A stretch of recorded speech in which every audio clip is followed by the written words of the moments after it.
Assalamualaikum dan salam sejahtera. Nama saya Wanda Mai Amanina binti Waziruddin. Nombor matrik 77124. Saya akan membentangkan tentang proposal different. Senarai terdapat dalam jadual kandungan pembentangan ini. Yang pertama adalah latar belakang kajian. Seterusnya kajian literature, metodologi, jangkaan hasil dan rujukan. Latar belakang kajian. Pengkaji telah menggunakan kandungan ini sebagai tempat untuk mengkaji tentang kelebihan makanan tradisional Sarawak yang menjadi medium tarikan pelancong menerusi penyataan masalah, kepentingan kajian, persoalan kajian dan tujuan kajian. Penyelitian kaedah-kaedah pendidikan yang dilakukan oleh pengkaji dapat memperolehi pelbagai maklumat tentang kelebihan makanan tradisional masyarakat Sarawak yang menjadi medium tarikan pelancong. Tujuan kajian, fokus utama mengkaji kelebihan makanan tradisional masyarakat Sarawak yang menjadi medium tarikan kepada pelancong boleh dijelaskan seperti berikut. Yang pertama, pesta makanan yang diadakan setiap tahun, keunikan dan kelainan pelbagai makanan di Sarawak, gaya hidup, budaya dan tradisi tersendiri yang mempunyai makanan berbeza serta mempunyai kelebihan masakan yang jarang ditemui. Seterusnya ialah mempromosikan perbezaan etnik di Sarawak secara meluas. Salah satu strategi supaya makanan tradisional Sarawak menjadi medium tarikan pelancong dengan mempromosikan kelebihan dan keistimewaan secara meluas. Media sosial merupakan medium yang paling cepat sebagai medium untuk mempromosikan tradisi tersebut. Penyataan masalah yang dapat dinyatakan adalah pesta makanan yang menjadi tumpuan pelancong yang diadakan setiap tahun masih kurang jadi tarikan pelancong. Persoalan kajian. Yang pertama, isu pesta makanan yang diadakan oleh masyarakat di Sarawak setiap tahun kurang menjadi tumpuan tarikan pelancong. Persoalannya, bagaimanakah aktiviti pesta makanan yang mereka anjurkan menjadi tarikan pelancong? Objektif yang dinyatakan untuk isu tersebut untuk mengkaji cara bagaimana pesta makanan yang diusahakan oleh mereka sentiasa menjadi tarikan pelancong. Isu yang kedua ialah keunikan dan kelainan makanan tradisional Sarawak masih sukar untuk menjadi tarikan pelancong di Sarawak. Persoalannya, apakah cara untuk etnik di Sarawak mengekalkan keunikan dan kelainan supaya menjadi tarikan pelancong? Objektifnya ialah untuk menganalisis cara untuk mengekalkan keunikan dan kelainan makanan tersebut supaya menjadi tarikan pelancong. Isu yang terakhir dalam kajian ini ialah kepelbagaian gaya hidup, budaya dan tradisi etnik di Sarawak menyebabkan perbezaan hidangan makanan dan makanan yang sukar ditemui. Jadi, persoalannya, mengapakah perbezaan hidangan makanan tersebut menjadi penentu dalam konteks tarikan pelancong? Objektif bagi isu tersebut ialah untuk mengenal pasti faktor-faktor perbezaan hidangan dan kelainan makanan etnik di Sarawak kepada pelancong. Seterusnya, kajian literature. Pengkaji telah berpandukan dan mengumpul sumber data daripada kajian lepas sebagai panduan kajian ini. Daripada sumber data tersebut, dia dapat membantu mendapatkan maklumat dan fakta-fakta yang berkaitan dengan kajian penyelidikan ini. Oleh itu, kajian ini memberi tumpuan terhadap kelebihan tentang makanan tradisional Sarawak yang menjadi tumpuan pelancong. Maklumat kajian literatur diperolehi daripada beberapa artikel, jurnal dan laman sesawang. Mentafsirkan konsep. Dalam skop ini, pengkaji telah menggunakan skop ini sebagai untuk mentafsirkan dan mendefinisikan konsep tertentu.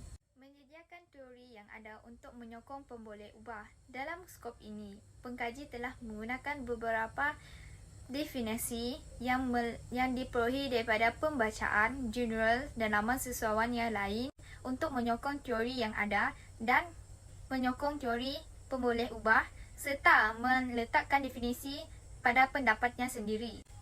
Dalam bahagian ini juga, pengkaji telah menyediakan penemuan penyelidikan untuk menyokong hubungan antara penyelidikan pengkaji serta data yang dikumpul atau penemuan semasa. Metodologi reka bentuk penyelidikan. Secara keseluruhannya, penyelidikan ini menggunakan pendekatan kuantitatif dan kaedah melalui pembacaan buku, jurnal, laman sesawang dan lain-lain.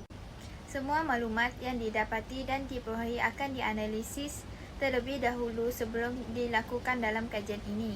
Dalam proses kaedah kuantitatif untuk pengumpulan data, pengkaji menyediakan soalan yang terstruktur.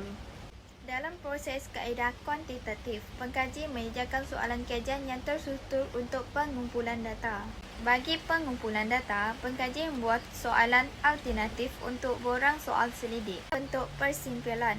Bagi aspek reka bentuk persimpulan pula menggunakan kaedah yang mudah untuk mencapai objektif kajian. Sampel yang terdapat pada soal selidik untuk dijawab oleh responden telah dibuat mengikut kriteria yang berkaitan dengan kajian sahaja. Menerusi reka bentuk persimpulan yang dibuat iaitu kajian review yang mempunyai tujuan tertentu supaya dapat mengawal pemboleh ubah dan soalan-soalan soal selidik. Teknik pengumpulan data. Pengkaji telah membuat pengumpulan data menggunakan kaedah kuantitatif.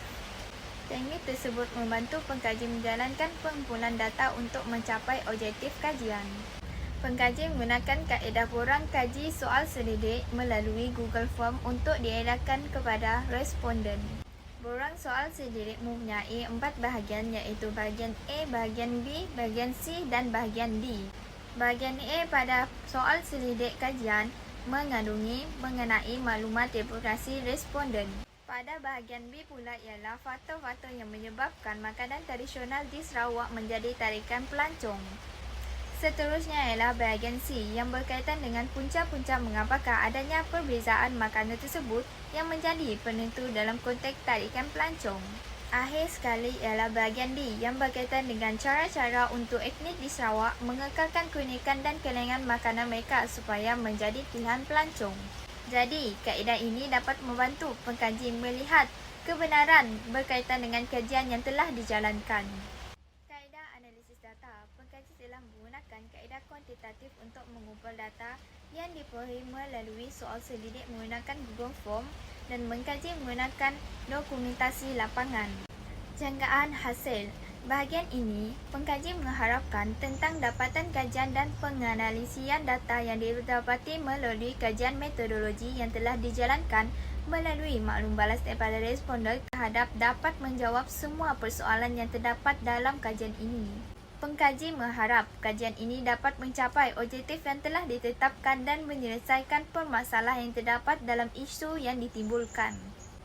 Sumbangan kepada Badan Pengetahuan. Menerusi kajian dilakukan oleh pengkaji, terdapat beberapa cadangan dan idea yang dapat diterapkan agar dapat membantu pihak dalam konteks ini. Cadangan yang telah dikemukakan oleh pengkaji ialah meningkatkan lagi kaedah dalam mempromosikan pesta makanan yang diadakan di Sarawak agar lebih banyak tarikan kerana konsep yang ditentukan mempunyai peluang yang besar tetapi masih kurang promosi. Sumbangan kepada masyarakat. Sesuatu kajian haruslah menepati segala aspek pengurusan dalam semua perkara. Oleh itu, pengkaji telah menggunakan penyelidikan kajian ini untuk kegunaan dan menunjukkan kelebihan tersebut dapat membantu ekonomi masyarakat.